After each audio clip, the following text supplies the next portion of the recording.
ஆஞ்சநேயரை போல ஒரு வீரனோ, ஆஞ்சநேயரை போல ஒரு பக்தனோ, ஆஞ்சநேயரை போல உண்மையான ஒரு தொண்டனையோ வேறு எங்கும் நம்மால் காண முடியாது அப்படின்னு தான் சொல்லணும்.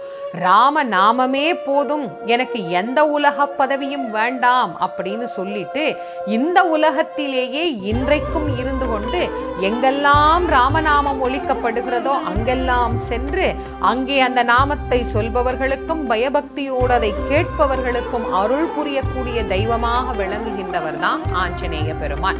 மாருதி, அனுமன், அஞ்சனை மைந்தன், வாயுபுத்திரன் இப்படியெல்லாம் பல பெயர்கள்ல அழைக்கப்பட்டாலும் ஆஞ்சநேயர் அப்படின்னு அவர் சொல்லுகிற போதே ஒரு கம்பீரம் அந்த வார்த்தையில நமக்கு தெரியும். காரிய தடைகளை நீக்கி வெற்றி அப்படிங்கிறதை எப்போதும் நமக்கு பரிசாக கொடுக்கக்கூடிய தெய்வம் ஆஞ்சநேயர்.